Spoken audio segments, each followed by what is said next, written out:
Bonjour et bienvenue à tous. Merci de nous avoir rejoints pour ce webinaire organisé par le Syndicat national des directeurs généraux des collectivités territoriales en partenariat avec VK et Sémaphore. Je propose tout de suite, pour qu'on soit plus à l'aise, d'appeler ce syndicat soit le SNDGZT pour ceux qui ont l'habitude de l'acronyme, soit plus simplement le syndicat des DG. Et pour commencer, un rapide mot sur la volonté du syndicat des DG de parler de la transition écologique, parce que ça peut surprendre, ça surprend parfois quand on parle. Et pourtant, plus que d'autres domaines encore de la pratique professionnelle des DGS, ce thème est au contraire le thème où le syndicat veut et doit être présent. Alors, il est particulièrement, évidemment, avec cette séquence de webinaire que le syndicat a organisé pour commencer un travail qui va être de longue haleine, puisqu'on va aussi avoir des ateliers au congrès Territorialis, désormais pour information déplacée à mi-octobre, donc ça va se diffuser cette information. Donc cette édition qui était prévue en 2020, elle est donc un an plus tard toujours consacrée principalement à la thématique de la transition écologique. Et sur ces sujets, on a besoin plus que jamais de nos partenaires, on peut compter sur eux, parce qu'effectivement c'est un sujet où on manque un peu de recul quand même, cette transition écologique elle est récente dans nos pratiques professionnelles territoriales. Et donc, on a souhaité avoir ce premier webinaire sur, on va dire, plus les concepts et les thématiques qu'on peut aborder dans ce genre de sujet, voilà, très généralement. Mais il faut savoir que les deux webinaires qu'on a déjà calés à venir seront beaucoup plus concrets. Donc, avec en mai le partenaire Enedis, qui sera plus sur la consommation d'énergie et la gestion des données liées à cette consommation d'énergie, alors à titre communal, mais aussi à titre de nos citoyens. Et puis en juin et juillet, on aura, ce sera Veolia qui sera le partenaire porteur de cette thématique, des expériences plus sur le traitement des déchets. Voilà, donc je ne vais pas revenir sur la crise sanitaire, on y est tous, mais ça a quand même rappelé la puissance des acteurs territoriaux dans un contexte de rupture et face à l'impératif d'innovation. Et donc, il était tout à fait logique pour nous d'aller chercher chez nos partenaires la technicité nécessaire à porter ces thématiques. Aujourd'hui, ce sera le cabinet Sémaphore qui va animer cette table ronde avec le support technique extrêmement efficace de la société VK, aussi partenaire du syndicat. Et voilà, donc je donne la parole évidemment à Eric Maisonneuve qui va nous animer cette table ronde. À vous, Eric. Bien, merci Xavier. Bonjour à toutes et à tous. Alors, je vais me présenter très brièvement. Donc, Eric Maisonneuve, moi, je vais être effectivement l'animateur de ce webinaire qui va être structuré en deux grands temps. Un premier temps avec une table ronde à 3 voix. Je vais commencer par Xavier Boisvert qui vient d'ouvrir cette séquence. Xavier, vous êtes directeur général des services de la ville de Mordel dans l'agglomération rennaise et par ailleurs vous représentez plus particulièrement aujourd'hui le SN des GCT. Dans cette table ronde, nous aurons également l'intervention de Julien Dossier, qui est expert en stratégie post-carbone, qui vient de vous faire coucou, qui pourra intervenir sur des éléments liés à la mobilisation. Enfin, je ne peux pas découvrir son sujet, mais vous allez voir avec une approche assez innovante.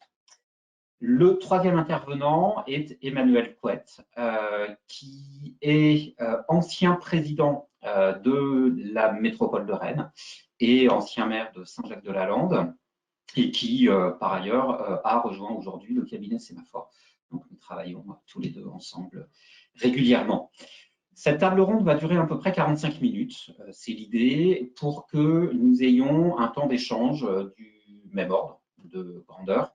Pour que vous puissiez intervenir, réagir, poser des questions, éventuellement témoigner. Petite particularité, c'est que compte tenu du nombre, nous sommes 150 aujourd'hui, la dernière de nos écrans, vous n'avez pas la possibilité de prendre la parole. Par contre, vous avez, et vous êtes évidemment invité à utiliser la fonction question qui se trouve dans un onglet à droite de votre écran, à droite de nos 4 vidéos. Et donc, vous allez pouvoir là contribuer sous quelque forme que ce soit. Comme je le disais, ça peut être des questions, ça peut être des interrogations, ça peut être des témoignages, ça peut être des éléments de débat.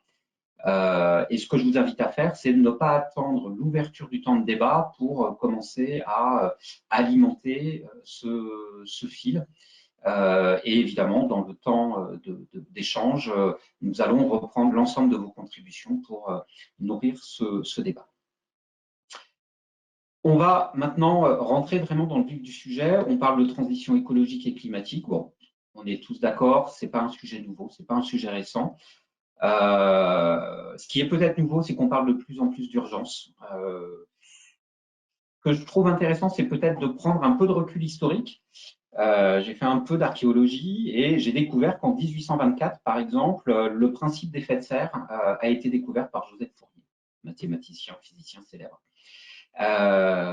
Donc, on voit que cette question de l'effet de serre, si on appréhende la transition écologique uniquement par cet angle, est loin d'être récent. Début des années 70, c'est le Club de Rome, c'est le rapport Meadows, alors, qui a été décrié à l'époque, mais qui aujourd'hui fait plutôt quand même unanimité. Un rapport qui s'appelait Les limites de la croissance, qui posait déjà un certain nombre de jalons qui sont toujours d'actualité, voire encore plus d'actualité aujourd'hui. 79, première conférence mondiale sur le climat, ce qu'on appelle la COP, la conférence des parties, c'est la première, donc à l'aube des années 80. 88, création du GIEC, le groupe d'experts internationaux sur le climat. Bon. Donc, on voit que cette prise de conscience, elle est là, elle n'est pas récente, qu'elle s'accélère, et notamment que les rendez-vous internationaux s'intensifient, et que les engagements des acteurs s'amplifient, en particulier des collectivités locales. Ça va être notre sujet d'aujourd'hui. Pour ouvrir cette table ronde, j'ai envie de dire, on voit qu'il faut faire plus, avec plus d'acteurs, plus vite, et puis sans tout sortir d'une dimension qui est un peu anxiogène, qui est certainement antinomique avec la capacité à agir. Donc, en fait, tout le sujet qui va nous intéresser maintenant, c'est de se dire justement comment on avance, comment on mobilise, comment on agit sur cette transition écologique. On va commencer par une petite séquence vidéo de un tout petit peu plus de 3 minutes. Et puis ensuite, Julien Dossier, qui intervient dans cette vidéo, va prendre directement la main pour commenter, expliquer ce que vous aurez vu dans la vidéo.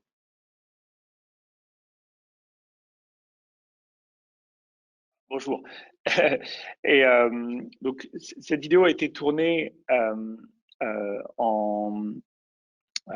a été tournée à Arles dans le cadre du festival Agir pour le vivant, un festival qui était piloté par Actes Sud notamment. Actes Sud qui a publié mon livre qui s'appelle Renaissance écologique. Je ne sais pas si vous pouvez apparaître dans les petites vignettes.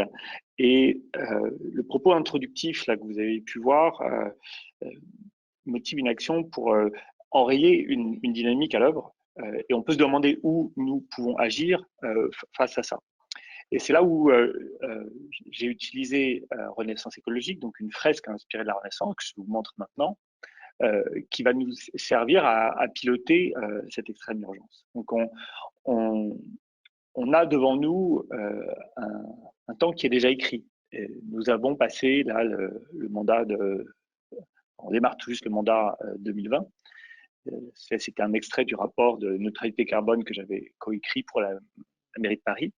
Et dans ce mandat 2020-2026, on a déjà une partie qui est écoulée. Il ne nous reste que 357 mois pour atteindre la neutralité carbone. Donc, c'est des ordres de grandeur qui sont majeurs et il nous reste à atterrir, à traduire ça de manière concrète. C'est ce que je fais avec la fresque. Donc, aujourd'hui, on est entre acteurs de la ville, notamment DG de collectivités locales, où se joue un premier registre de la mobilisation. C'est parce qu'on va se parler, parce qu'on va être différent, parce qu'on va se partager le travail qu'on va y arriver. Et ici, une question d'organisation, justement, de la solidarité dans les territoires. Et vous avez la main, vous, sur cette animation des territoires dont vous êtes les directeurs généraux. Les élus avec lesquels vous travaillez sont aussi sollicités pour des mariages. Et c'est important parce qu'il faut aussi envisager qu'une partie de la solution ne relève pas de la loi, ne relève pas de l'injonction, ne relève pas de l'obligation, mais finalement du mode de vie et des choses qui se décident dans l'intime, à l'échelle de la famille, là où on règle la température, là où on choisit ce qu'on mange, etc. Et puis, il y a aussi d'autres formes d'action qui relèvent du choix éthique ou moral, certains qualifieront de spirituel, voire religieux, en tout cas un choix de valeur, tu ne pollueras point, qui va nous amener à construire, concevoir aussi autrement.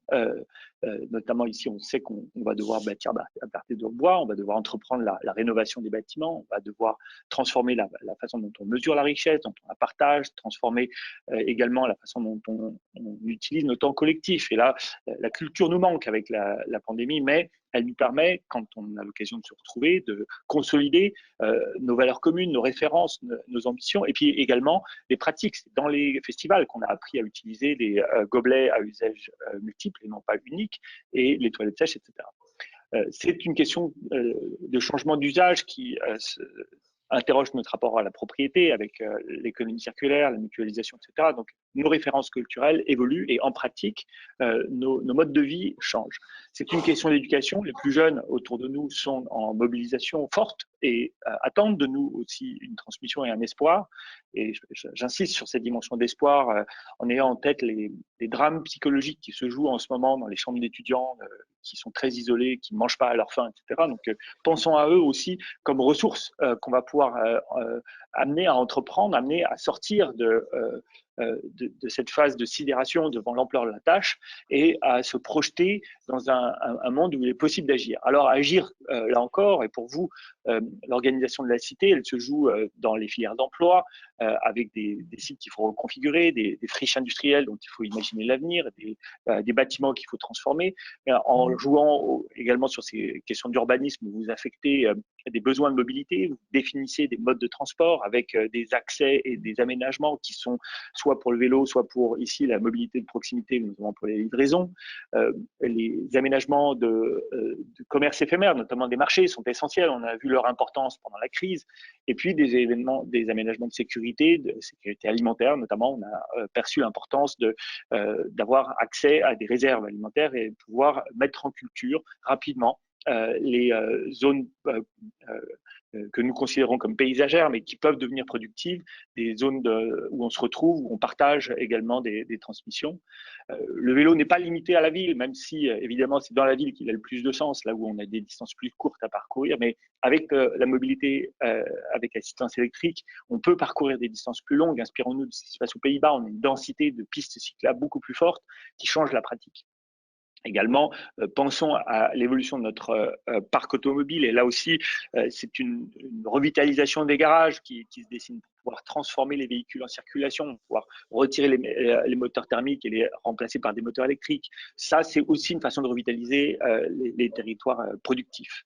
On en vient à la production alimentaire avec un immense enjeu de transformation des méthodes de production, des modes de production vers l'agroécologie qui ici se révèle beaucoup plus riche comme capacité à créer de la valeur pour les paysans qui, rappelons-le encore, vivent mal, mangent mal parce qu'ils dégagent trop peu de revenus de leur activité. Là, on voit des pistes, notamment avec l'énergie, mais aussi les matériaux de construction, mais aussi la fibre qu'on utilise dans le textile, des rappels que l'agroécologie, dans sa pluralité, est un levier pour recréer de la valeur dans les territoires. Dans les modes extensifs, on va rééquilibrer la présence de l'homme, de la faune, de la flore. Dans les territoires, on va aussi repenser la place qu'on va réserver à l'énergie. On doit éviter de reproduire l'expérience des biocarburants où on s'est engagé dans une expansion géographique des cultures énergétiques au détriment des cultures alimentaires. Ici, quand on va déployer en masse l'éolien et le solaire, pensons à des territoires qui sont adaptés, en priorité artificialisés ou des toitures, mais quand il est nécessaire de se déployer sur des territoires naturels, pensons à l'équilibre avec la biodiversité. Donc c'est une approche globale qui doit nous mener ici à repenser finalement notre place sur la nature, dans la nature et cet équilibre. Je repense à l'édito que j'avais écrit pour le festival Agir pour le vivant et j'insiste sur le terme pour. Nous ne sommes évidemment pas en train d'agir contre le vivant, mais pas non plus en train d'agir avec le vivant, où le vivant est à notre service. Ici, on est en train de replacer cette vision dans un cadre plus grand où on est potentiellement submergé par des forces qui nous dépassent, là c'est les océans, mais aussi entreprendre des transformations de notre appareil de production, notamment la flotte maritime qui véhicule 90% de nos ressources. Les forêts sont également des ressources qui sont hyper importante aujourd'hui pour l'avenir, avec des matériaux de construction, des matériaux d'isolation, mais aussi la pharmacopée, des loisirs de proximité, de la biodiversité. On partage l'eau également, on voit que cet équilibre entre les différents usages dont on va avoir de plus en plus besoin, avec des épisodes climatiques de plus en plus compliqués. Et tout ça nous ramène finalement à la position dans laquelle vous êtes, vous, à l'échelle de la commune, qui nous rappelle l'importance de la bonne gouvernance avec ce principe qui vient encore de la Renaissance. C'est une fresque qui est un calque sur la Renaissance. Cheminer sans peur et librement, travailler et semer, tant qu'une telle commune maintiendra ce bon gouvernement, vous êtes protégé des malheurs. Et j'insiste ici pour montrer qu'on a, avec ce propos dessiné, très simple, accessible à tous, et on pourra revenir là-dessus dans les échanges, un outil de coordination.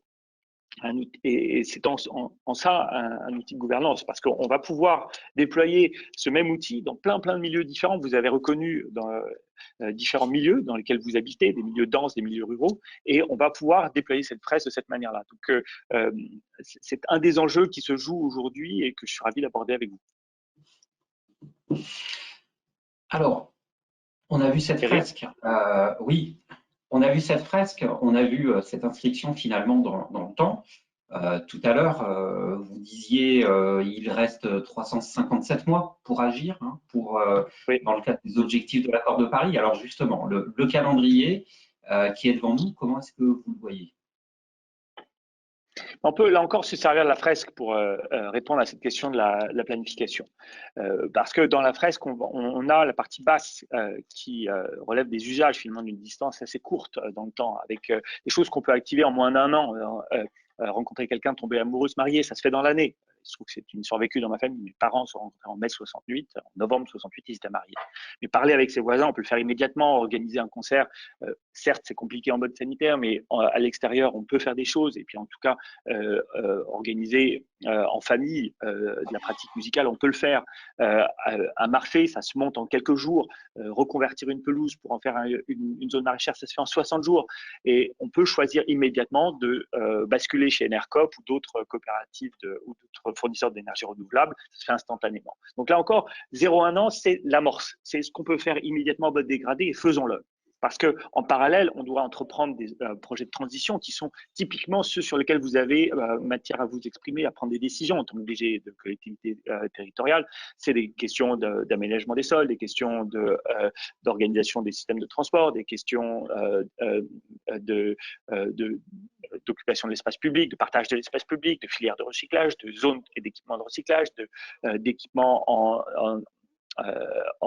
éclairage public, etc. Donc là, on est dans un temps qu'on maîtrise aussi parce que c'est des projets qu'on connaît et on sait ce qu'on peut faire en 5 ans. On sait qu'en 3 ans, on arrive à transformer des sols agricoles en terres biologiques. Et vous voyez la rencontre du jaune et du bleu. Finalement, le jaune, c'est la demande, le bleu, c'est l'offre. Et la rencontre de l'offre et de la demande produit du vert.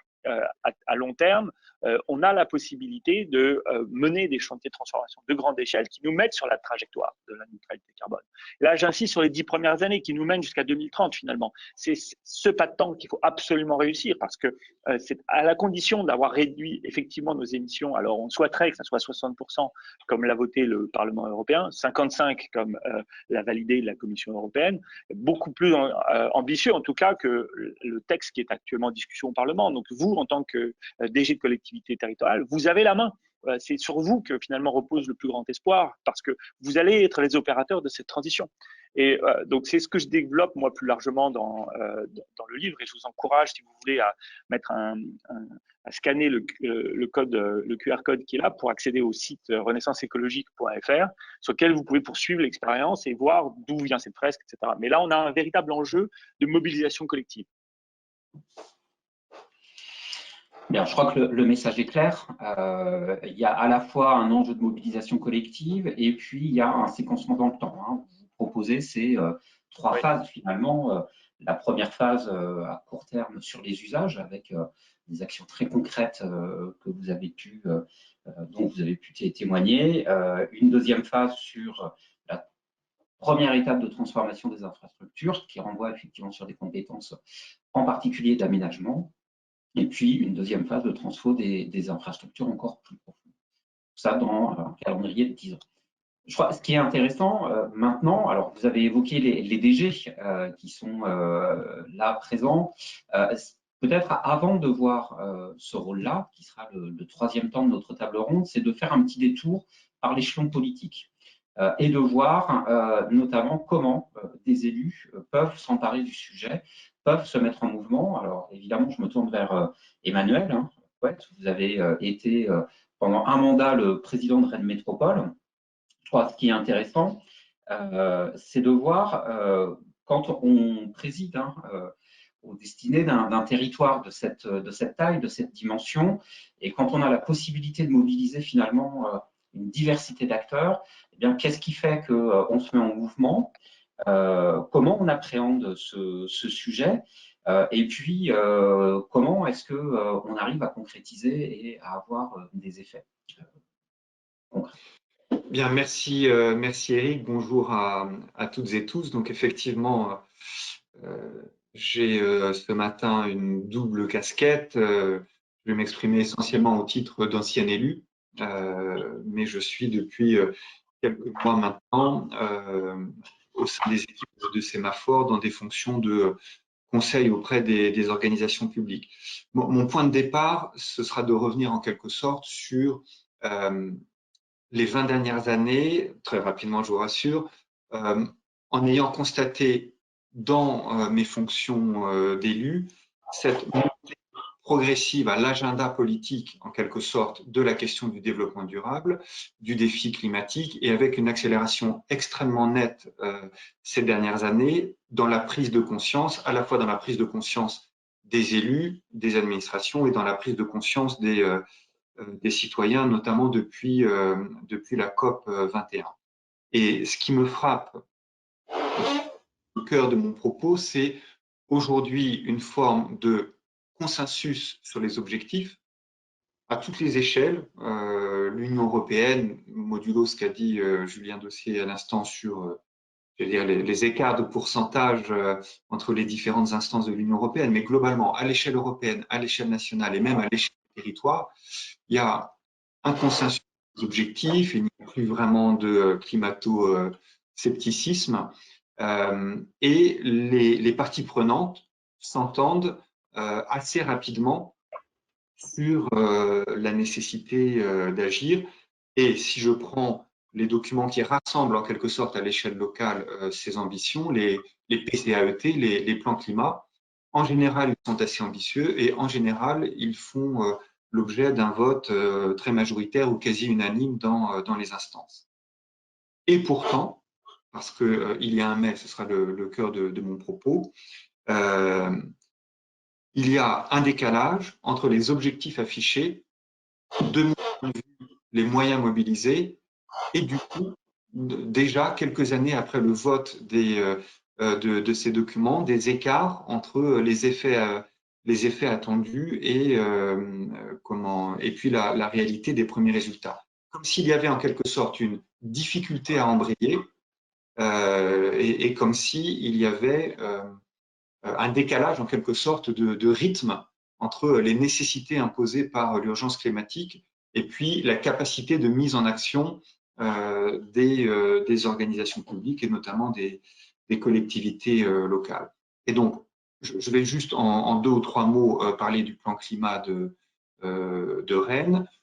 Il est ambitieux, il est, j'allais dire, comme le sont à peu près tous les plans climat des grandes métropoles aujourd'hui. Il vise, mais de toute façon, c'est d'une certaine manière un objectif imposé, cette diminution par 2 au moins des émissions de gaz à effet de serre à l'horizon 2030, je le rappelle, par rapport à la borne 1990.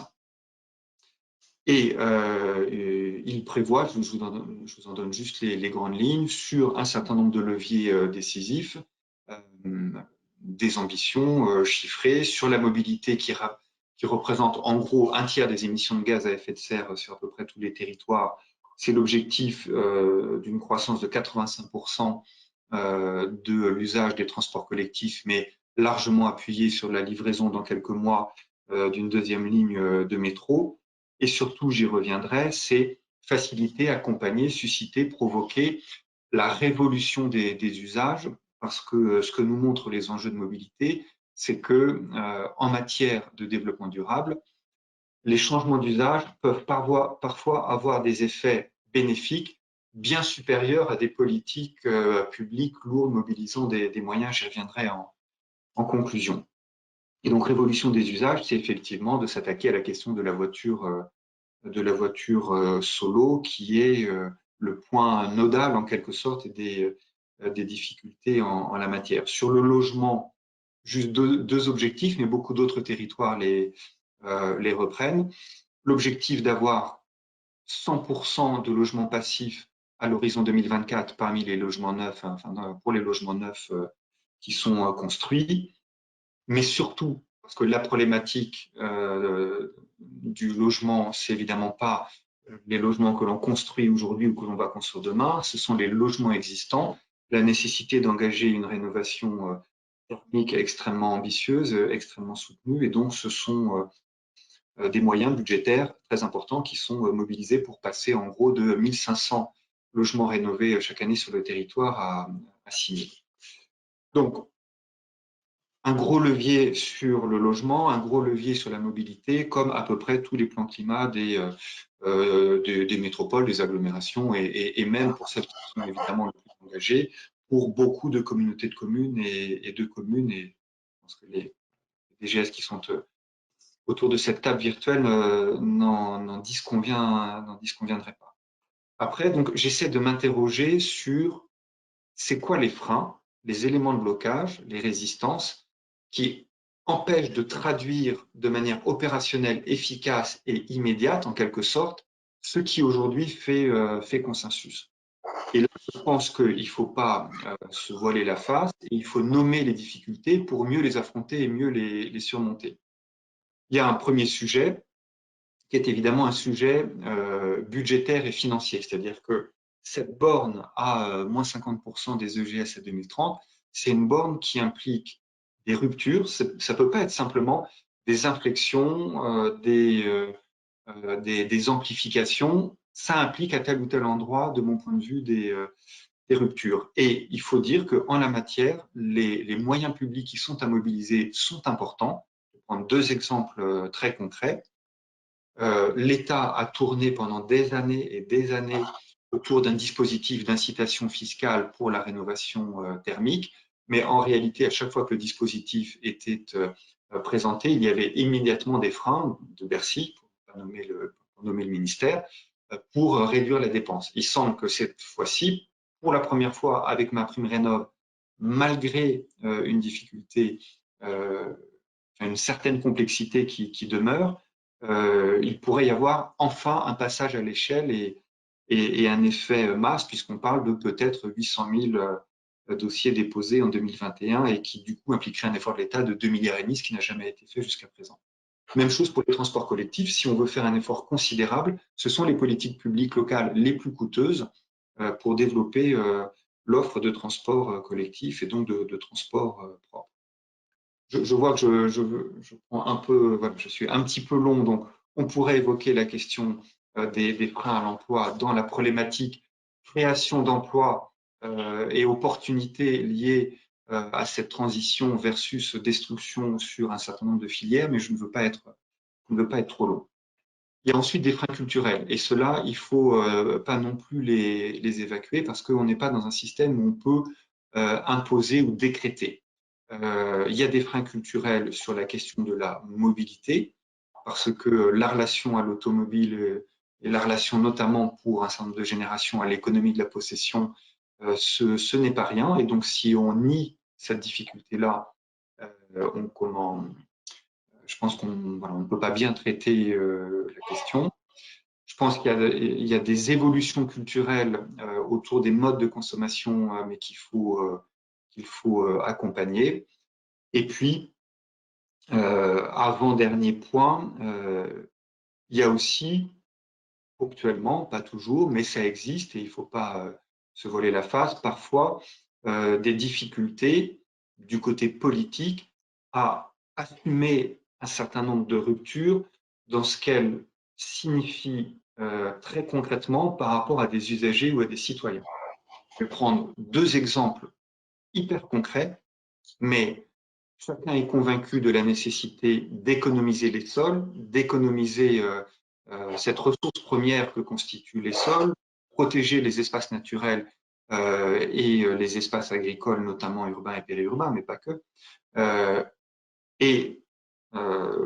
L'État évoque le zéro artificialisation nette comme un objectif, et plutôt comme un objectif de court moyen terme que de long terme. Et de l'autre côté, ça implique, dans les modes de faire, dans les modes d'aménager, une certaine densité, une certaine compacité de la ville qui renvoie parfois à des difficultés culturelles du côté de nos concitoyens et qui emporte aussi des difficultés à assumer ces nécessités du côté des élus. On pourrait dire la même chose sur les questions de mobilité qui se traduisent très concrètement sur la place de l'automobile, de la voiture individuelle dans la ville. On est tous d'accord, nous comme citoyens, nous comme acteurs publics engagés pour les élus, les administrations locales, sur la nécessité de limiter l'emprise de la voiture sur la ville et quand concrètement, dans des opérations d'aménagement, il faut limiter l'offre de stationnement, il faut libérer des espaces publics au détriment de la voiture, les choses sont plus compliquées.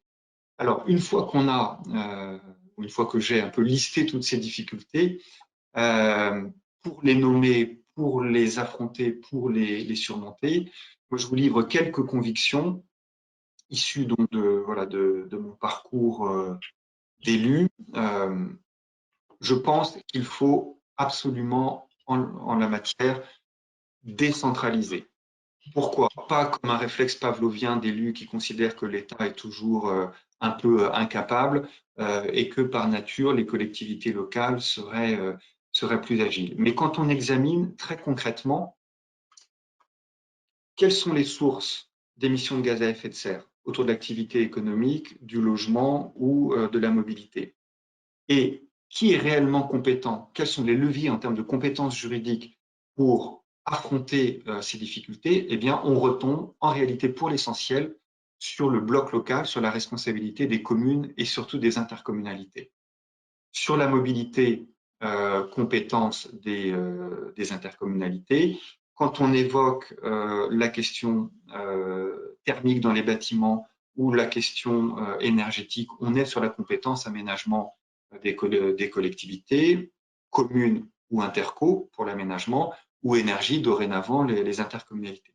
Donc il y a déjà une première raison pour moi, c'est que ceux qui aujourd'hui ont les vrais leviers opérationnels à disposition en droit et en moyens, ce sont les collectivités en général, et c'est notamment le bloc local, commune et intercommunalité. Il y a une deuxième raison pour moi, c'est que aujourd'hui, la légitimité pour faire ensemblier entre les acteurs publics, les acteurs privés, les entreprises et les citoyens, c'est la légitimité locale et notamment celle des maires, c'est-à-dire que l'État aujourd'hui n'est plus en capacité de travailler cette triangulation acteurs publics, acteurs privés, citoyens de manière efficace, et seuls les élus locaux, pour moi, le sont concrètement, les élus locaux, les collectivités locales, les administrations locales.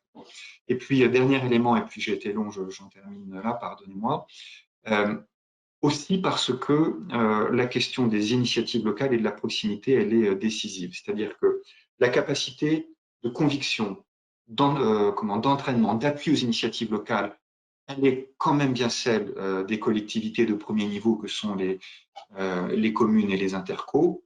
Et ma conviction, mais d'une certaine manière, Julien Dossier l'a évoqué, c'est qu'il faudra demain, pour réussir cette transition, combiner et articuler à la fois des politiques publiques puissantes, bien dotées budgétairement, et ce qu'on appelle la révolution des usages, terminologie qui est largement employée en matière de déplacement, de mobilité, mais qu'on pourrait étendre à beaucoup d'autres pans des politiques publiques.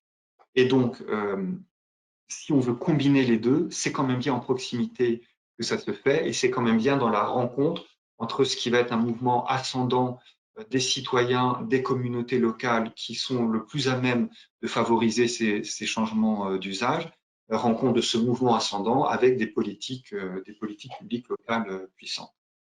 Pardon d'avoir été long. Bien, merci. On voit que la capacité d'action des collectivités est importante à travers la diversité des compétences, mais au-delà de cette capacité à agir, c'est surtout le poids, je crois, que vous avez souligné, et le fait que finalement, les vrais leviers sont vous l'avez dit, en droit et en moyen dans les mains du bloc local. Peut-être avant de passer à la dernière intervention, une toute petite question complémentaire sur la mobilisation des acteurs et le rôle. Alors, vous l'avez évoqué rapidement, mais peut-être de se dire jusqu'où la collectivité peut aller pour pouvoir mettre en mouvement et franchir les différentes étapes. J'en profite juste pour inviter les participants à poser des questions, alimenter le débat qui suivra tout à l'heure. N'hésitez pas, il y a déjà quelques contributions, mais évidemment, on en espère beaucoup plus.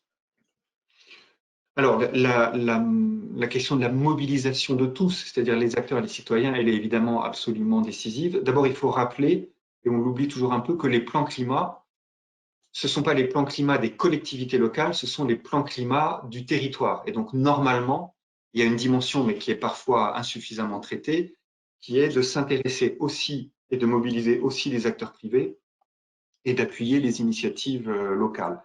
Ensuite, moi, je partage juste deux convictions complémentaires pour être aussi court que possible. Je pense qu'à travers notamment les comités ou commissions locales qui suivent, qui associent tous les partenaires et qui suivent la bonne exécution des plans climat, là, on est dans l'échelon intercommunal, j'allais dire, légitimement et naturellement. Mais ma conviction, c'est que si on veut entraîner les citoyens et créer ce mouvement puissant de changement par les usages, c'est d'abord à l'échelon communal. Voilà, c'est un ancien président de PCI qui le dit, même si j'ai été également maire pendant 2 mandats, mais je crois qu'à cet endroit-là, les communes ont un rôle absolument décisif à jouer, les administrations communales et les équipes municipales. Et puis la deuxième conviction, c'est que, alors je trouve que de ce point de vue-là, le débat public évolue de manière heureuse, c'est que, bien entendu, il faut raisonner en termes de sobriété, en termes de, cas échéant, j'allais dire, de limites plus raisonnables pour se déplacer, pour consommer. Mais, j'allais dire, l'écologie au sens plein, entier et littéral du terme ne peut pas être seulement une écologie de la sobriété, de la frugalité, de la limitation, en quelque sorte. Et je pense que ce qui se joue aussi, c'est la capacité à montrer de manière pédagogique qu'on peut développer une vision positive, j'allais quasiment dire heureuse et joyeuse, de nouveaux modes, j'allais dire de nouveaux modes d'appréhension de l'espace, d'appréhension de la ville, y compris, pour ce qui me concerne en termes de conviction, c'est vraiment une référence forte, quand on regarde ce que dégagent les ambiances dans les villes de pays qui sont plus avancés que nous, notamment dans le nord de l'Europe, ces ambiances apaisées, ces rythmes plus maîtrisés, un caractère d'une certaine manière assez raisonnable et raisonné, plus que raisonnable d'ailleurs, du développement, eh bien ça produit de la qualité de vie, ça peut produire du bonheur, de la joie, des choses positives, alors qu'il y a encore trop souvent voilà, une image, une idée un peu, voilà, un peu différente véhiculée de l'écologie urbaine, on va dire les choses comme ça. Bien, merci. Alors, on voit l'avis d'un ancien élu, des convictions. Je me tourne virtuellement vers Xavier maintenant pour voir justement comment un DGS s'empare du sujet, mais au-delà de ça, surtout, c'est finalement quel est le rôle d'un DGS dans cette grande affaire de la transition environnementale et énergétique. Est-ce que le DGS est un chef d'orchestre? Est-ce que c'est un animateur? Est-ce que potentiellement, je m'excuse par avance, c'est un censeur parce que les marges de manœuvre financières des collectivités sont aujourd'hui très différentes de ce qu'elles ont été et le seront peut-être encore davantage demain sans être catastrophiste. Voilà, j'aimerais évidemment que vous puissiez témoigner de votre regard, mais aussi de votre expérience. Merci et un grand merci à nos deux premiers intervenants qui nous donnent évidemment des éclairages et qui font des témoignages relativement, en tout cas à mon sens, à l'image de ce que nous devons aborder, c'est-à-dire pour moi il y a un marqueur d'urgence et il y a un marqueur de possibilité mais aussi de difficulté à agir. Alors qu'est-ce qu'on est nous les DGS?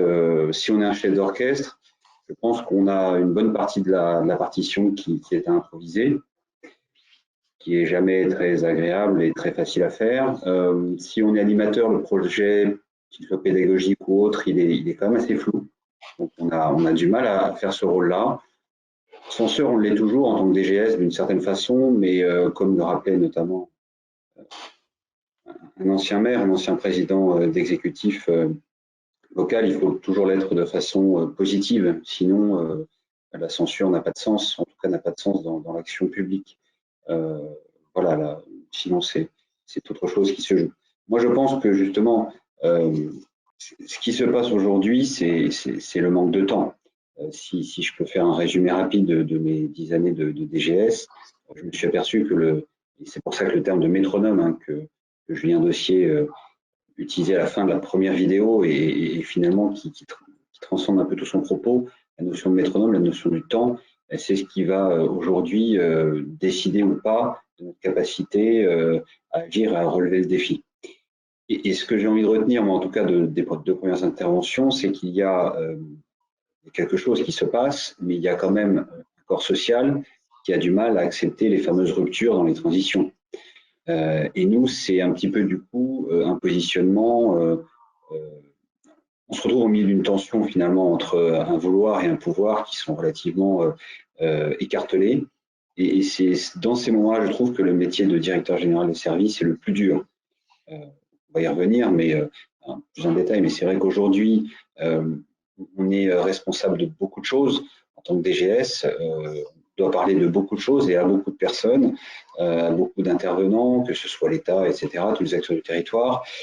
Et j'ai le sentiment quand même qu'on est dans une tension écartelée, ou voire entre le marteau et l'enclume, sur une notion de transition écologique ou de transition plus généralement, qui ne nous donne pas le recul, en tout cas sur lequel on n'a pas le recul pour justement faire correctement notre travail. Donc il y a cette forme de responsabilité. Et moi, ce qui m'intéresse aujourd'hui, c'est un peu de travailler sur à quel point notre responsabilité est engagée, comment on peut bien assumer, comment on peut essayer justement d'être à la hauteur de ces défis. Alors justement, comment vous pouvez agir? Quels sont peut-être les différents registres ou les axes sur lesquels un DGS peut intervenir ou doit intervenir? Moi, je pense qu'il y a trois grandes thématiques, trois grands domaines dans lesquels il doit travailler. Le premier, c'est la relation à l'élu. L'élu doit être accompagné dans ses projets, dans ses convictions, et on l'a bien vu aussi dans sa gestion des ruptures. Il faut arriver à conseiller les élus, et c'est vraiment un enjeu majeur en tant que DG sur une thématique comme celle-là.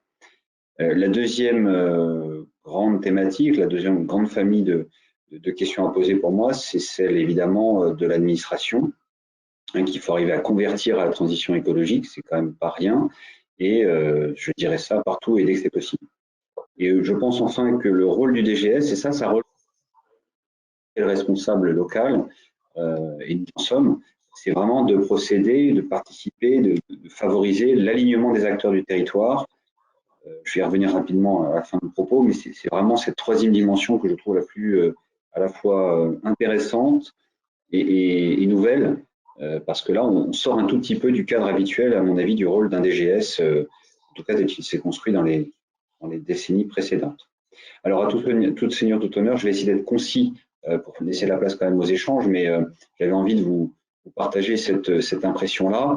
Il y aura beaucoup de DG dans nos participants, essentiellement des DG. Moi, j'ai le sentiment qu'on doit accompagner nos élus, les conseillers, et ça implique une montée en gamme sur la culture de la transition. Alors, pour mon cas particulier, hein, un peu en mode témoignage, mon maire à Mordel m'a gentiment et sympathiquement confié cette mission-là de monter une mission de transition sur la commune. Et donc, j'ai passé l'année précédente, hein, les presque 12 derniers mois, à lire, à me former, à commencer à mettre en place un certain nombre d'expérimentations internes ou avec des collaborateurs externes, y compris au syndicat. Vous avez bien vu, du coup, ça participe à tout ça. Et je m'aperçois qu'on a un énorme retard. On a un énorme retard sur ces sujets-là. Quand on entend quelqu'un comme Julien Dossier, ou même quand on entend les ambitions d'un PCAET tel que nous les a rappelé en ce qui concernerait Métropole Emmanuel Coué, franchement, c'est difficile aujourd'hui de se faire une idée de ce qu'il faut savoir et de ce qu'il faut connaître et avec qui on peut travailler sur ces sujets-là. Donc moi, j'ai consacré l'essentiel de mon temps disponible depuis 1 an à faire ça. J'ai été aidé dans la construction de ce webinaire avec vous tous parce que justement, là, il y a vraiment une culture à acquérir et à faire vraiment descendre chez les collègues. La deuxième grande thématique dont je parlais, c'est le métier de DGS. Alors, parfois, c'est la première, hein, selon certains, c'est quand même de piloter l'administration.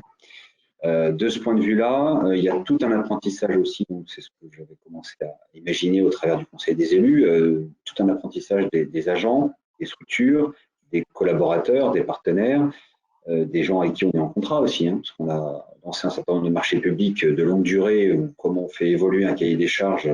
C'est pas si simple que ça quand c'est gérer une piscine ou un équipement ou un service public de longue durée comme des mobilités. Donc voilà, il y a toute une acculturation de notre système. Et pour ce qui concerne Mordel, tout simplement, on a été dans la facilité, on a été chercher, en créant le poste, un chargé de mission expérimenté. Donc là, j'y reviendrai un petit peu s'il y a des questions et je vous incite vraiment à nous poser les questions que vous vous posez. Donc, on va regarder ça là, tout de suite après. Mais effectivement, il y a vraiment un enjeu de compétences que je voulais intégrer. Et donc, on a été recruté un chargé de mission. C'est un coût, en estimant que, c'est un coût de politique publique. Donc, voilà, c'est logique de mettre les moyens derrière une politique publique. Mais 2, ça va générer aussi, à mon avis, des économies, alors soit d'échelle sur un certain nombre de sujets, soit d'économies circulaires, justement, hein, de mieux comprendre nos besoins, de mieux analyser les capacités du territoire à répondre à ces besoins, et du coup des économies, on va dire, espérées, mais qui ne sont pas fondamentalement ce qui va financer le poste. Ce qui va financer le poste, c'est précisément l'idée que c'est connecté à des politiques publiques, à des ambitions de politique publique. Enfin, je terminerai là-dessus, quelle que soit l'ampleur des enjeux, il faut qu'on soit bien conscient que la collectivité, elle est loin d'avoir toutes les cartes en main. Elle est très très loin d'avoir des cartes en main en ce qui concerne ces sujets-là. Et donc, ne serait-ce que le bloc communal, intercommunal, il faut que la commune travaille avec le PCI et que les chefs de file départementaux et régionaux soient aussi sur le sujet, mais aussi tous les partenaires privés, toutes les chambres consulaires, l'État. Bref, on a une myriade d'acteurs à faire converger dans un même objectif. Et je crois beaucoup à la capacité des communes, en l'occurrence, ou des EPCI, quand c'est leur compétence, d'aller mettre tout le monde autour de la table sur un ou des sujets, sur un ou des projets, et avoir la capacité finalement à aligner tout le monde par justement cette cohérence des moyens, cette cohérence des lectures de ce qu'est le territoire à un moment donné et par rapport à des enjeux identifiés. Voilà. Donc ça, c'est les grands enjeux que moi j'ai identifiés. Ça fait un peu, j'ai envie de dire, dans ces sujets-là, j'ai souvent l'impression de faire un quiz Miss France ou de parler en tant que sélectionneur de l'équipe de France, bref. Mais c'est vrai que pour moi, la clé, c'est vraiment jouer le collectif. Julien Dossier dit, et il a totalement raison de le dire, il faut faire système. Moi, j'aime bien son ouvrage là-dessus, et c'est pour ça que vraiment j'ai tenu à ce qu'il nous donne cette envergure dans notre propos d'aujourd'hui. Il y a un besoin et une difficulté à faire système. Dans son ouvrage, il y a 24 chantiers identifiés. Je pense que c'est le minimum. Il ne faut pas réduire, parce que sinon, on passe à côté de l'essentiel et les vrais critères de pertinence, ils sont là. Mais surtout, le vrai critère de pertinence pour moi, c'est le temps. Et donc, cette notion de métronome, j'ai envie de dire métronome 3.0, il faut arriver à le mettre en commun et agir en synergie. Si j'ai une conclusion à mon propos, qui lui-même est assez long finalement, je dirais ça, arriver en tant que DG, à la fois accompagner les élus, à piloter notre administration et à aligner les acteurs d'un système territorial ou même au-delà, par justement du projet qui s'inscrit dans un temps, et le temps il commence à vraiment nous manquer. Il était urgent de faire ce webinaire et d'autres à venir. Je vous rends la parole, cher Eric. Bien, merci beaucoup. On voit que finalement, il y a quand même un fil conducteur, ou si je peux me poser une conclusion très rapide et superficielle, c'est que il y a quand même, c'est une vraie course contre la montre. Il y a cette question du temps, de l'urgence, course contre la montre, mais en même temps, il faut faire système, il faut jouer collectif. Alors, quand on est amateur de sport, notamment de vélo, ça peut être contradictoire de jouer collectif et de faire un contre-la-montre. Mais je crois que c'est ça qui est vraiment intéressant, enfin, et qui doit du coup permettre de mettre en mouvement, c'est de s'atteler à ce paradoxe pour en faire quelque chose de positif. On a un petit peu débordé sur les prévisions, mais pas trop. Il nous reste 35 minutes, puisque ce webinaire se terminera à midi. Et donc, il y a déjà pas mal de contributions qui sont arrivées. Donc, on va ouvrir évidemment la table ronde et puis continuer. N'hésitez pas à intervenir par ce vecteur de la question ou de la proposition. On a peut-être une première question. J'ai bien envie de commencer par celle-ci qui est très générale et du coup qui s'adresse à vous trois, messieurs, qui est le cerveau humain est-il en mode court terme? Et donc, le politique est-il vraiment sur le long terme? Je crois que c'est intéressant de revenir sur cette question effectivement de temporalité, de revenir sur finalement une question qui est individuelle, qui nous concerne tous, qu'on soit DGS, qu'on soit acteur ou qu'on soit élu. Peut-être Julien, pour commencer, parce que c'est aussi au cœur de l'approche. Oui, je pense que on est à la fois court terme et long terme, c'est-à-dire qu'il y a un vrai déficit ou une vraie difficulté à se projeter, à imaginer ce que représente cette transition. C'est vraiment pour ça que moi j'ai tenu à travailler sur une image, parce que je pense qu'on a besoin de supports qui vont nous aider à spatialiser, à représenter, à situer, à décrire ce qui est devant nous. Et par cet exercice, on voit que le monde de demain, le monde de 2050, il est largement déjà existant. Donc, c'est une adaptation du monde qui est devant nous. On ne va pas faire tabula rasa. Donc, de ce point de vue-là, le monde de demain n'est pas si différent. Donc, on a l'impression que c'est loin, mais en fait, c'est déjà du court terme. Et ça, c'est une interprétation de court et long terme.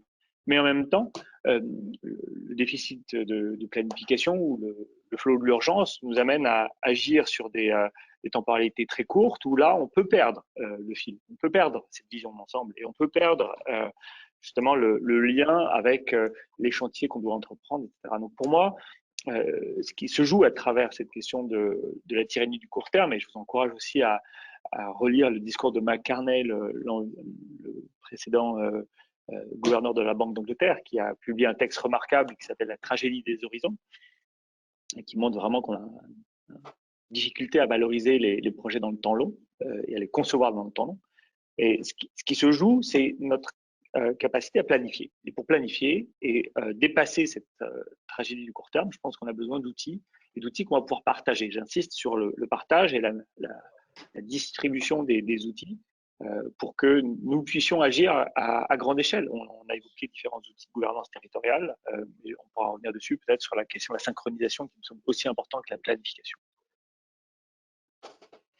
Bien. Et Emmanuel ou Xavier, est-ce que vous souhaitez réagir sur ce ou apporter aussi votre regard? Alors, de manière relativement brève, on a pas mal de questions de contribution. Emmanuel, sur le côté politique.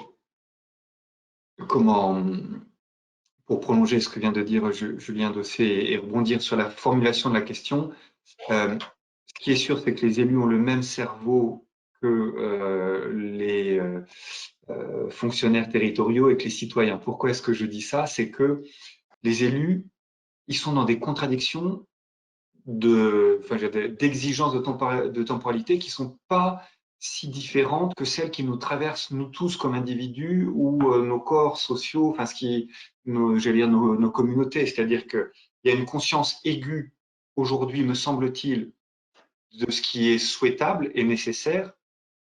Et il y a parfois une difficulté à passer à l'acte, y compris, Julien évoquait tout à l'heure la question de l'intime, c'est-à-dire qu'à un certain moment, ça renvoie à des choix de pratiques individuelles sur les modes de déplacement, de pratiques individuelles sur les modes de consommer. Et dans l'action publique locale, eh bien, il faut parfois, enfin, on est en réalité, je livre ma conviction un peu au bout de décoffrage, on est en réalité plus souvent face à des résistances que face à un mouvement des citoyens qui nous pousse et qui nous appuie. Il y a une très grande visibilité médiatique notamment de toutes ces initiatives citoyennes qui vont dans le bon sens et qui d'une certaine manière poussent les élus et les administrations locales. Mais en réalité, on voit bien aussi que quand on se heurte quand on ne va pas assez vite, c'est souvent qu'on se heurte à des résistances. Donc, on a le même cerveau, on a les mêmes contradictions intrinsèques, et au bout d'un moment, eh bien, c'est à la fois affaire, côté élu administration, de courage, de mobilisation et d'énergie, et puis côté citoyen, de savoir vraiment soutenir et vraiment valoriser toutes les belles initiatives, et elles sont nombreuses, et en même temps, savoir affronter et surmonter des résistances parce qu'elles sont nombreuses aussi. Alors, vous aviez justement, il y a une autre question, je pense, qui est dans le sillage, mais qui vous vais adresser plus directement à BG, c'est l'acculturation de l'administration à la transition écologique prend du temps et parfois peut se heurter à la réalité d'un certain cloisonnement des services. Comment une mission transition, même rattachée au DGS, a-t-elle la légitimité pour faire évoluer en profondeur les pratiques, les modes de faire et puis les esprits? Oui, c'est une belle question que je me pose effectivement moi-même là, parce que mon chargé de transition, je viens de le recruter, il arrive que le 3 mai. Donc, je vais être totalement transparent, ça reste une question.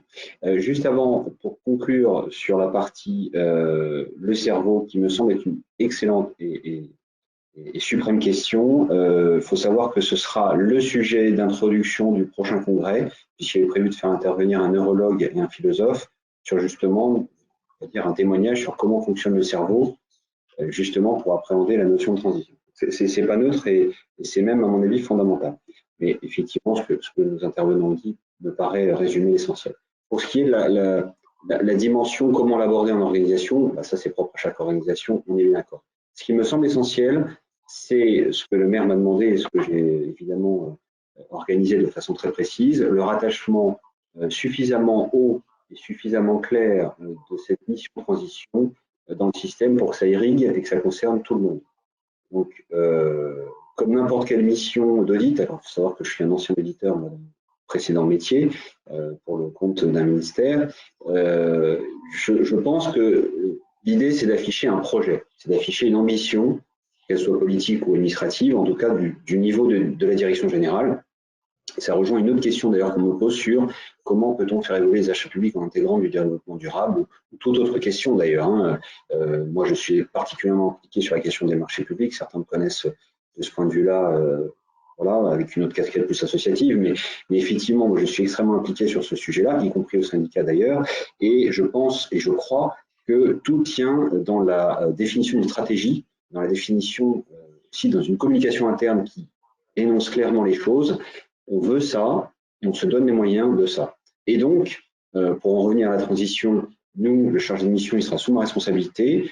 On va essayer de trouver la bonne mesure entre, on va dire, évidemment, une action partout, tout le temps, mais en même temps, tout en laissant les responsables faire leur propre analyse et leur propre choix. Donc, ça va être cet équilibre-là qui va me préoccuper, en tout cas m'occuper, mais toujours en ayant cette vigilance sur le fait que le chargé de mission, il est partout, il est tout le temps. Il n'y a pas de raison qu'il n'investisse pas le champ du recrutement, le champ de la finance, le champ des services techniques ou quoi que ce soit. Il est partout puisque précisément, si on veut faire système, il faut qu'il soit dans les 24 chantiers.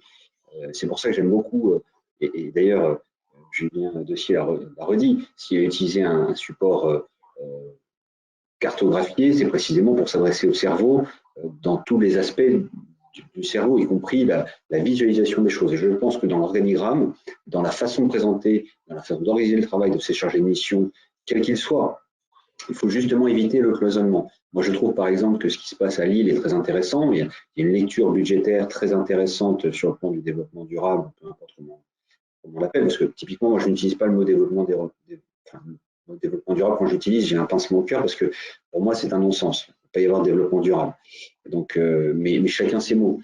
L'idée, c'est qu'on doit modifier nos comportements et qu'on doit viser du post-carbone. Ça, c'est très clair pour tout le monde. On va essayer de faire ça. Et donc, à Lille, par exemple, ils ont une vision très budgétaire, très contrôle de gestion. Ça me parle, je suis contrôleur de gestion. En même temps, j'imagine que d'autres vont dire, bah oui, mais c'est une lecture budgétaire. Donc, c'est arriver à irriguer tous les aspects en même temps, simultanément. C'est vraiment pour ça que j'ai fait appel à Julien Dossier aujourd'hui, parce que je pense que c'est faire système. Alors, Julien, peut-être rebondir là-dessus. Oui, je pense que on a une question de dessin partagé avec une homophonie, hein, des dessins de SIN et des dessins de SEIN. Et moi, je suis frappé en ce moment de la crispation du débat. Je trouve qu'on a vécu là une séquence désastreuse avec l'alimentation dans les cantines, question très terre à terre, et avec des noms d'oiseaux qui ont circulé, et un débat complètement crispé, avec des visions qui sont devenues de plus en plus irréconciliables. Et ça m'inquiète. Ça m'inquiète parce que on n'est pas en train de rassembler la nation, on n'est pas en train de recréer justement cet élan qui va nous permettre de nous projeter au-delà de la pandémie, de refaire société. Et j'ai pu observer que quand on est devant ce dessin, qui est derrière moi, là, vous voyez, eh bien, ces objections, ces crispations tombent. Parce que il y a tellement de choses qui sont représentées là-dedans que c'est beaucoup plus facile d'y trouver sa place. Donc, on est moins en situation de défensive, en se disant, bah, c'est pas pour moi cette affaire. Quand on trouve sa place dans ce dessin, eh bien, c'est plus facile de participer au dessin EIN. Et cette représentation, elle est fédératrice, elle aide à créer du collectif.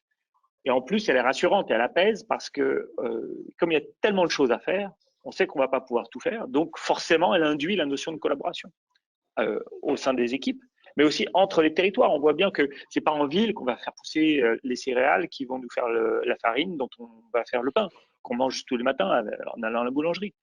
Donc, on sait qu'on va devoir dépendre d'autres territoires pour lesquels on va pouvoir mobiliser des sols. Et vice-versa, dans des territoires plus ruraux, ce n'est pas les premiers endroits, même si c'est de plus en plus possible, ce n'est pas les premiers endroits où on va faire du vélo. Donc, sortons de cette opposition entre ville et campagne. Cherchons plutôt à maximiser les contributions avec une forte intensité de notre contribution. Là où nous sommes, là où nous pouvons agir, utilisons les moyens qui sont à notre disposition. Et si on part de cette position où on va chercher à contribuer là où nous pouvons à un dessin plus global, à un destin global, ben je pense qu'on peut y arriver.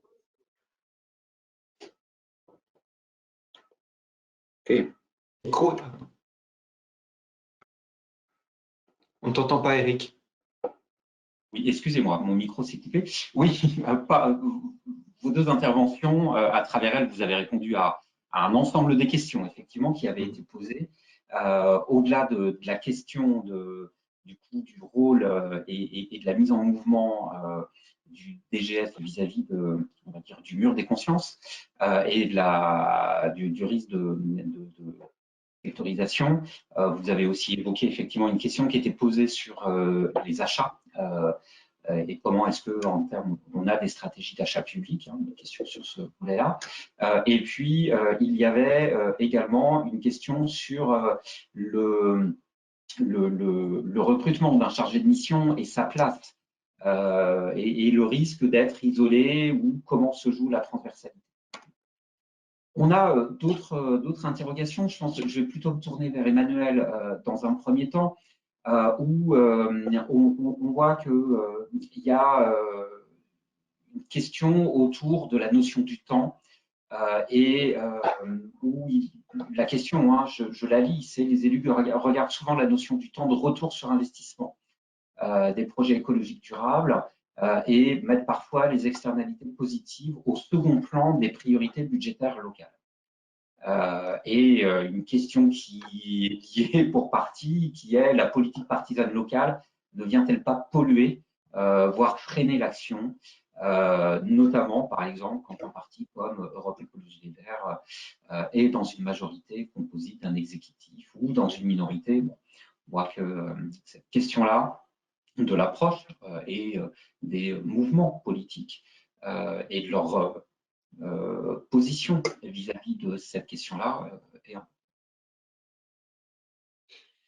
Alors, je répondrai voilà, peut-être pas vraiment à la seconde question, parce que j'ai aujourd'hui quitté la vie publique. Je peux juste dire effectivement que l'une des conditions de réussite, c'est que les consensus locaux soient les plus larges possibles. J'enfonce une porte ouverte. C'est évidemment le cas dans une assemblée, qu'il s'agisse d'un conseil municipal ou d'un conseil communautaire, mais plus encore qu'il y ait un consensus du territoire et de l'ensemble des acteurs du territoire. C'est évidemment une condition nécessaire. Après, sur la question du temps, et je vais la combiner avec une deuxième question qui était la place des projets citoyens. Alors, effectivement, ces politiques de développement durable ou soutenable ne sont pas des politiques qui portent leur plein effet à l'échelle d'un mandat. C'est une évidence.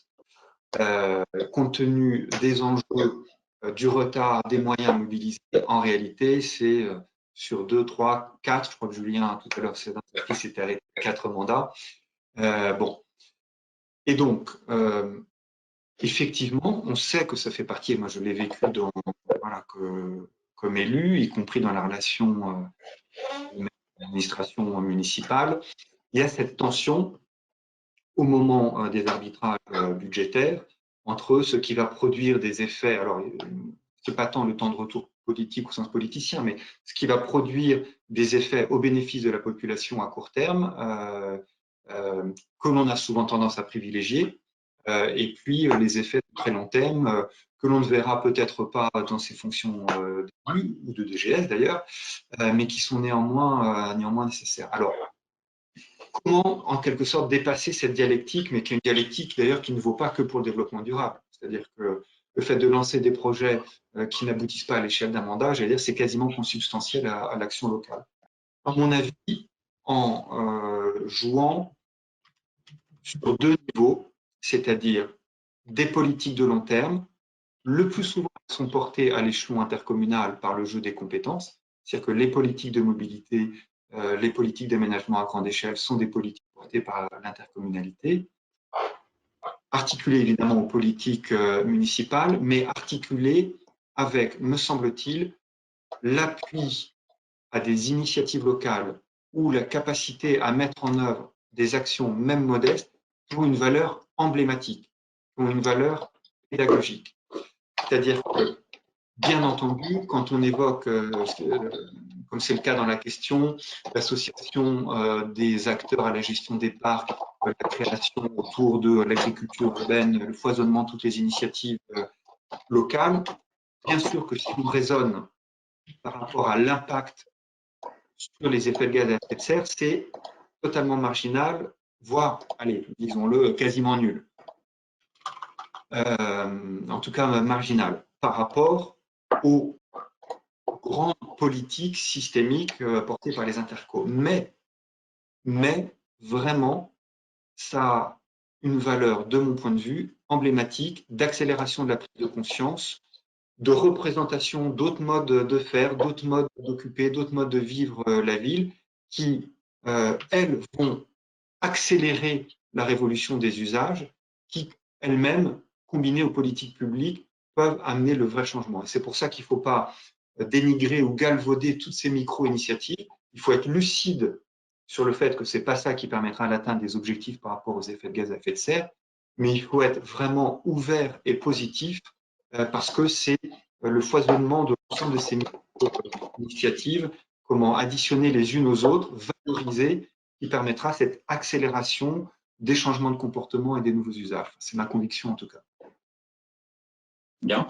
Julien, il me semble que sur ces sujets-là, même si vous n'êtes pas élu, mais votre posture de conseil, finalement, et d'expert, vous donne un point d'observation, je pense, intéressant sur le sujet. Qu'est-ce que vous pouvez nous en dire?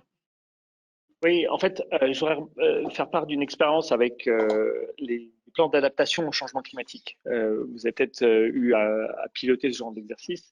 Et pour moi, c'est symptomatique d'une question d'organisation en fait du travail collectif au sein des exécutifs et au sein des services dont vous avez la charge. Parce que, et là je rebondis sur la question précédente, par construction, une majorité répartit des postes dans l'exécutif en fonction de la coloration politique. Et ensuite, on donne des mandats à chaque élu en fonction de délégation. Et par construction, on crée des silos. Et on voit bien que notre sujet, là, si on se réfère à la vision systémique, échoue si on le traite en silo. Si on fait une piste cyclable, mais qu'on n'articule pas les usages autour du vélo, ça ne marche pas. Si on fait un bâtiment basse consommation, mais qu'on artificialise des terres agricoles pour construire ce bâtiment, ça ne marche pas, etc., etc. Donc, à l'échelle des services, vous êtes dans une position particulière parce que vous, en particulier, vous êtes en mesure de retisser les fils. Là où le politique les a éclatés, vous voulez rassembler. Donc ça, c'était un premier point au sein de la collectivité. Et puis le deuxième, je crois qu'on est amené à aborder des questions sur la ruralité aussi, Eric, qui me semble aussi poursuivre cette interrogation sur le lien. Parce que une autre expérience que j'ai eue avec Paris, on voit bien que pour atteindre la neutralité carbone de Paris, la surface intramuros ne va pas suffire. Donc, on est devant un chantier majeur de coordination et de coopération territoriale entre des collectivités qui vont devoir s'entendre. Entre certaines qui vont être donneurs d'ordre ou du moins acheteuses de ressources et d'autres qui vont être fournisseurs ou productrices de ces ressources. Et dans les deux cas, hein, parce que Paris va être un producteur de ressources financières, par exemple, avec des sièges sociaux qui payent de l'impôt et qui peuvent être ensuite redistribués. Mais on a un véritable enjeu d'organisation de cette coopération et de déclinaison d'un modèle global dans des cas de figure très différents. Et quand on projette les questions de mobilité, en milieu rural en particulier, il y a une question d'imaginaire parce que la question de la mobilité, là encore, elle est trop souvent abordée via le prisme de l'urbain.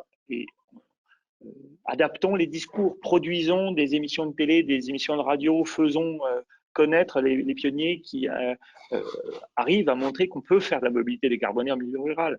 Montrons également les réussites de l'agroécologie. Il y a des tas de domaines dans lesquels ça marche. Et bizarrement ou trop tristement, ce ne sont pas les exemples qu'on utilise quand on fait venir les ministres ou on veut mettre en scène justement ce qui se passe dans les campagnes.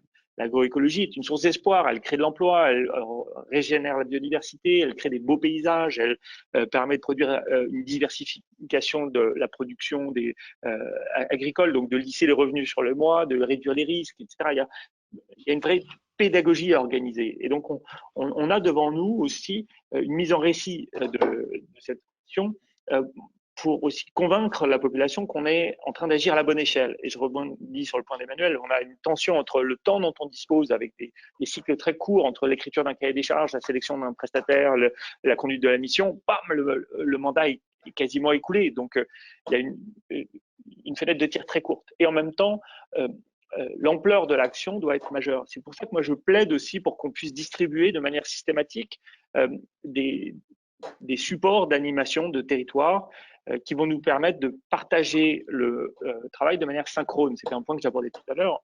Il faut qu'on soit très nombreux à faire la même chose en même temps dans plein de poches du territoire. Et là, on crée de la valeur parce qu'on crée du volume et on crée des débouchés pour des activités économiques.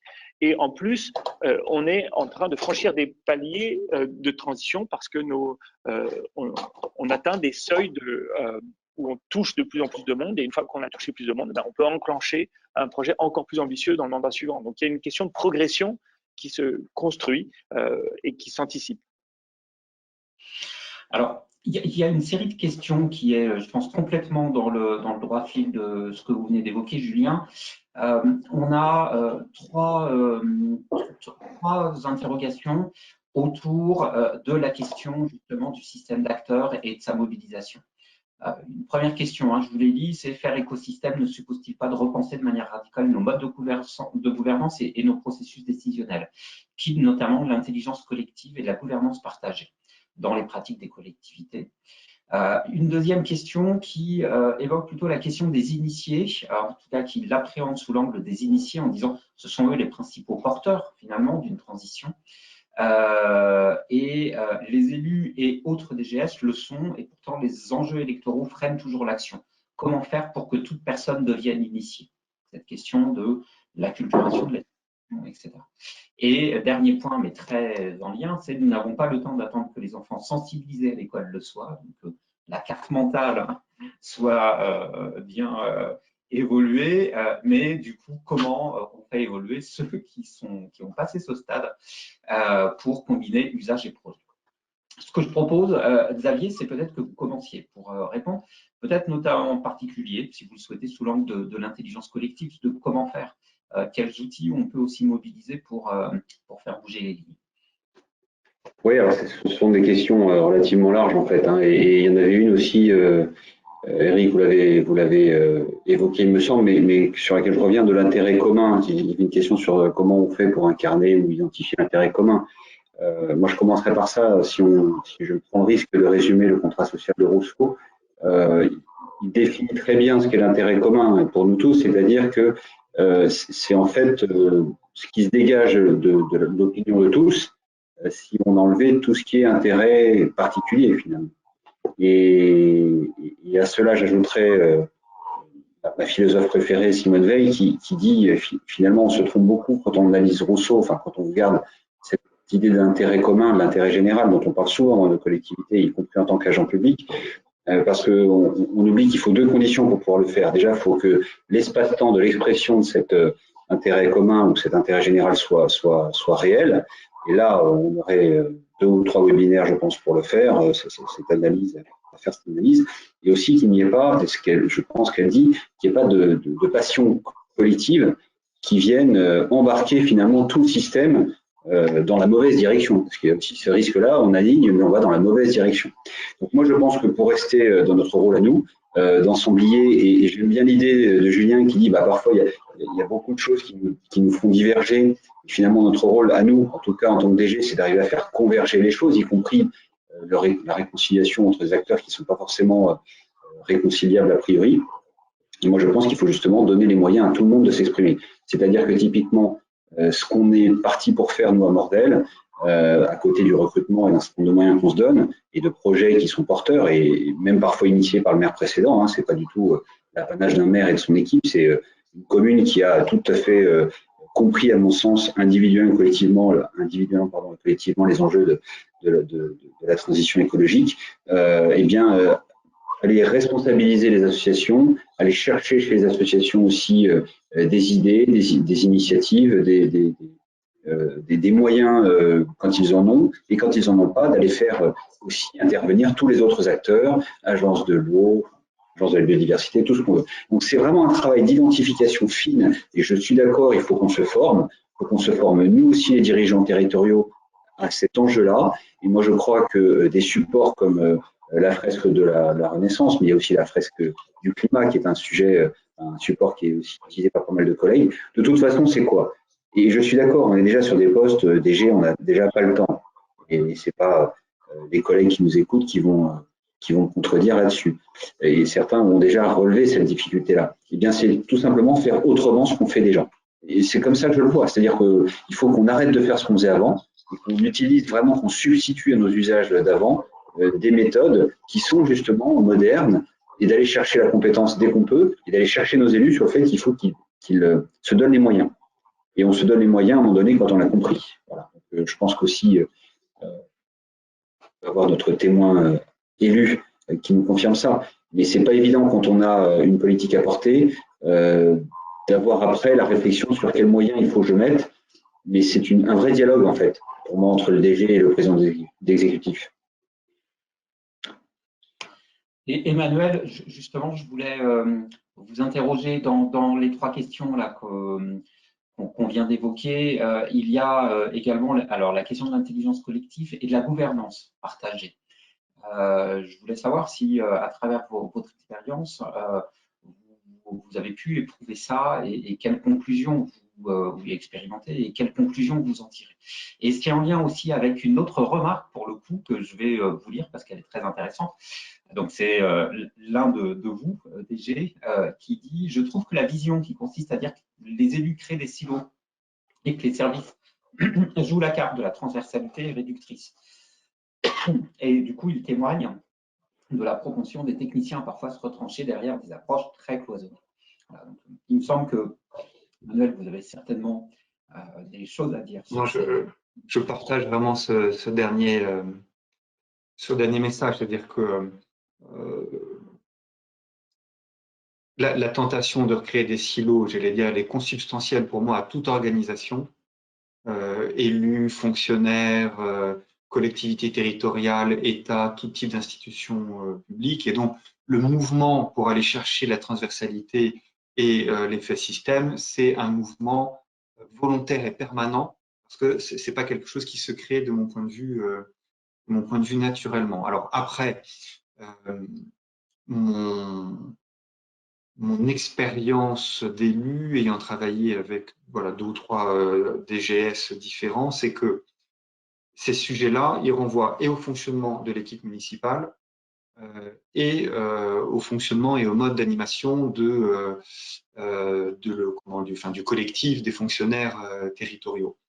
C'est-à-dire que à un moment donné, si la maire ou le maire, ou si la présidente ou le président n'est pas intimement convaincu, n'a pas une conscience aiguë de ces enjeux et ne porte pas cette vision transversale, parce que évidemment ça renvoie à des délégations de plusieurs de ces élus, alors c'est difficile. Pour moi, voilà, je dis les choses comme je le pense, c'est qu'à un moment donné, il faut que la maire, le maire, la présidente, le président soient intimement convaincus et portent. C'est qu'il ne suffit pas d'avoir un vice-président ou un adjoint convaincu pour que ça marche. Et corollaire, mais ce n'est pas une formule de circonstance parce que je m'exprime devant des DGS, je pense qu'il faut que la directrice générale des services ou le directeur général des services soit lui-même aussi intimement convaincu, vraiment porteur, et que, le cas échéant, il casse les silos dans son administration. Et ça, c'est plutôt son job. Et donc, pour moi, les conditions de la bonne réussite, c'est d'avoir une tête d'exécutif municipal et une tête d'administration municipale ou communautaire, hein, c'est le même enjeu, qui vraiment ait une capacité à faire vivre cette transversalité et à embarquer leur collectif, à embarquer leurs équipes et à faire partager et à convaincre. Bon, là, j'enfonce des portes ouvertes peut-être, mais ça me paraît, enfin, à l'épreuve des faits, c'est quand même bien ça qui fonctionne autour du binôme malgré tout. Et il y a un second sujet de gouvernance, et là, je me permets d'y insister, ça va être très rapide, c'est que pour moi, la gouvernance la plus importante, c'est la gouvernance du territoire non limitée au périmètre administratif de la collectivité. C'est-à-dire être capable de mettre en mouvement les entreprises, on l'a peu évoqué aujourd'hui, mais c'est un vrai sujet, et puis toutes les associations, toutes les forces vives du territoire. Ça, c'est, moi, encore plus compliqué. Bien. On approche du terme de ce webinaire, mais il reste encore 2 questions ou 2 groupes de questions qui ont été posés. J'espère qu'on a réussi à traiter toutes vos interrogations. Il y avait effectivement une question sur les territoires ruraux, mais que notamment sur les problématiques de mobilité, comment se passer de la voiture individuelle en milieu rural. Mais Julien a évoqué le sujet il y a 5-7 minutes. L'avant-dernière question, et je propose à Julien d'apporter une réponse brève, c'est: ne pourrait-on pas imaginer un autre de la ville et du domaine public, en particulier permettant aux citoyens d'être davantage acteurs de leur territoire, par exemple gestion de parcs, culture agricole partagée, fleurissement, etc. Donc cette dimension très participative, opérationnelle. Oui, là, on a plein d'exemples hyper, enfin, que je trouve très enthousiasmants. Il y a notamment Incredible Edible, les incroyables comestibles, qui ont montré qu'il était possible de fleurir des bacs et non seulement les fleurir, mais de les rendre comestibles. Et puis, à Nantes, moi, je fais partie d'une association qui gère un compost partagé, un composteur partagé dans un parc. Et au-delà de ça, on voit que l'implication collective des citoyens dans la gouvernance a eu des succès et puis des exemples de financement également, parce que les centrales villageoises en matière solaire ou Bégawatt dans le pays de Bégane montrent que la participation des citoyens au financement et à l'exploitation du parc d'énergie renouvelable, c'est un facteur d'acceptation, c'est un facteur d'accélération. Et on devrait ici s'inspirer beaucoup plus de ce qui se passe en Allemagne. Le phénomène est beaucoup plus grand, beaucoup plus grande ampleur. Il y a le réseau Rescoop à l'échelle européenne qui marche très bien pour l'énergie. Et allons plus loin, je pense qu'on peut envisager la création de fonds d'investissement partagés, les fonds de dotation, permettent aussi aux citoyens d'être co-acteurs de l'affectation de ces fonds, voire d'être cofinanceurs de ces initiatives et donc de s'approprier la chose publique par l'action du quotidien. Bon, merci. Et Xavier, du coup, le dernier sujet, mais en fait, qui est plus un approfondissement, voire même qui est une question assez précise, c'est du coup, considérant que le poste de DGS est très chargé, qu'il y a besoin de compétences nouvelles, de regard neuf, etc., et qu'il y a des jeunes générations qui sont issues d'une diversité finalement de formations qui touchent au développement durable, à la transition écologique, etc., qui sont parfois très spécialisées techniques, d'autres plus sociologiques, d'autres plus sciences politiques. Bref, finalement, qu'est-ce qu'il faut comme type de profil pour avoir un chargé de mission qui joue cette transversalité, qui arrive à passer les cloisons, qui arrive à avoir à faire bouger les consciences, etc., etc. Et ce qui renvoie sur la toute dernière question, qui est plus finalement une confirmation, une conclusion, c'est que le DGS a un rôle clé dans cette transversalité. Oui, tout à fait. Et pour illustrer, en tout cas vis-à-vis des jeunes, je pense qu'il faut vraiment regarder ce que fait Gilles Gary en faisant une remarque comme tout à l'heure. C'est qu'une fois qu'on est DG d'un maire, on l'est à vie. Et même quand il est plus maire et qu'on n'est plus dans la commune, on fait toujours des remarques constructives qui viennent appuyer et qui viennent compléter le propos de son maire. Je pense que c'est ça en fait l'idée. C'est qu'un DG, pour moi en tout cas, il est intimement lié à la trajectoire impulsée par les élus et à la trajectoire de son territoire. Et donc, le bon profil, j'ai envie de dire, peu importe. Moi, je vois des DG qui viennent de partout. C'est justement ce que j'apprécie, moi, dans mon travail au quotidien. Dans les ministères dans lesquels j'ai été à l'État, on a tous à peu près les mêmes profils. Et finalement, on a une forme de monolithisme souvent dans l'approche des sujets. Nous, dans la territoriale, on est d'une richesse absolue. Il y a du privé, du public, il y a des DG qui sont élus, enfin bref, peu importe, on a de tout. Et donc, c'est cette multiplicité qui va faire qu'à mon avis, on va y arriver. Et dans nos structures, moi je pense que, comme on le disait, il faut arriver à trouver le bon tempo, la bonne façon de faire par rapport à son propre territoire, ses propres enjeux. Moi, j'ai une commune qui aujourd'hui s'y intéresse, ce n'était pas le cas il y a un an. Pas de cette façon-là et pas aussi fort. Mais justement, moi, c'est là-dessus que j'ai envie de conclure, en tout cas, ce webinaire, au-delà du fait que je remercie vraiment nos deux grands témoins, c'est qu'on fait déjà un maximum de choses dans le sujet. On le fait déjà.